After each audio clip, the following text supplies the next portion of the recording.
ഇവിടെ ഇനിയിപ്പം ആരായിരിക്കും ഏകോപനം നടത്തുക എന്നൊക്കെയുള്ള കാര്യങ്ങളിലാണ് ഇനി തീരുമാനം ഉണ്ടാകേണ്ടത്. പക്ഷെ അതിനപ്പുറത്തേക്ക് ഇപ്പൊ നമുക്കറിയാം, തുടക്കം മുതലേ തന്നെ ആര് സ്ഥാനാർത്ഥിയായാലും പിന്തുണയ്ക്കുമെന്നൊക്കെ ഉറപ്പു നൽകിയ അൻവറാണ് ഇത്തരത്തിൽ മലക്കം മറിഞ്ഞിരിക്കുന്നത്. അതിൽ എത്രത്തോളം അതൃപ്തി UDF-ലുണ്ട്? എങ്ങനെയൊക്കെയാണ് ചർച്ചകൾ നടന്നത്?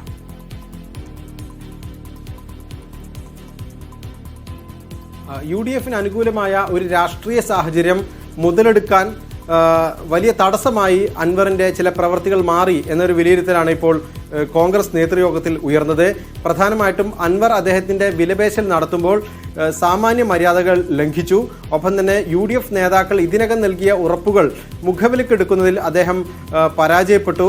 ഒപ്പം തന്നെ മറ്റൊരു കാര്യം, സാധാരണ കോൺഗ്രസ് നേതാക്കൾക്ക് ലഭിക്കുന്ന ഒരു മാന്യത ഈ വിഷയത്തിൽ PV അൻവർ നൽകിയില്ല എന്നുകൂടിയുള്ള വിമർശനം കൂടി കോൺഗ്രസ് നേതാക്കൾക്കുണ്ട്. ഈ ഒരു സാഹചര്യത്തിൽ UDF ഒറ്റക്കെട്ടായി തന്നെ മുന്നോട്ട് പോകേണ്ടതാണ്. അദ്ദേഹത്തിന്റെ വാർത്താ സമ്മേളനത്തിൽ ഞാൻ UDF അല്ലല്ലോ എന്ന് 2 തവണ ആവർത്തിക്കുന്ന ഒരു സ്ഥിതിവിശേഷമുണ്ടായി. അത് താൻ UDF-നൊപ്പം UDF പ്രഖ്യാപിക്കുന്ന സ്ഥാനാർത്ഥിക്കൊപ്പം എന്നൊക്കെ അദ്ദേഹം പലവട്ടം പറഞ്ഞതിന് ശേഷം പിന്നീട് UDF-നെ ഒരു അന്യ സംഭവമായി അദ്ദേഹം വിശദീകരിച്ചതിലും വലിയ അതൃപ്തി കോൺഗ്രസ് നേതാക്കൾക്കുണ്ട്.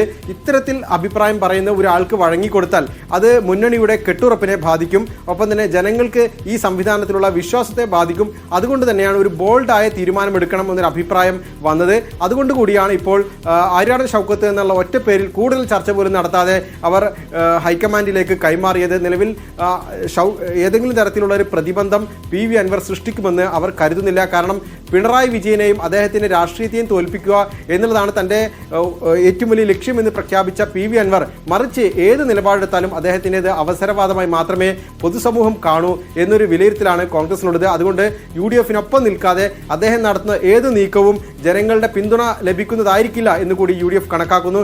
എന്തായാലും അധികം വൈകാതെ തന്നെ കോൺഗ്രസ് മുന്നണിയിലെ ചില നേതാക്കൾ അദ്ദേഹവുമായി ബന്ധപ്പെടും. അക്കാര്യത്തിലെല്ലാം സമാനമായ രീതിയിലുള്ള ഒരു പരിഗണന അദ്ദേഹത്തിന് എന്തായാലും കൊടുക്കും. PK കുഞ്ഞാലിക്കുട്ടി ഇതിനകം തന്നെ തൃണമൂൽ കോൺഗ്രസിലെ അദ്ദേഹത്തിന്റെ അടുത്ത നേതാക്കളുമായി സംസാരിച്ചു കഴിഞ്ഞു.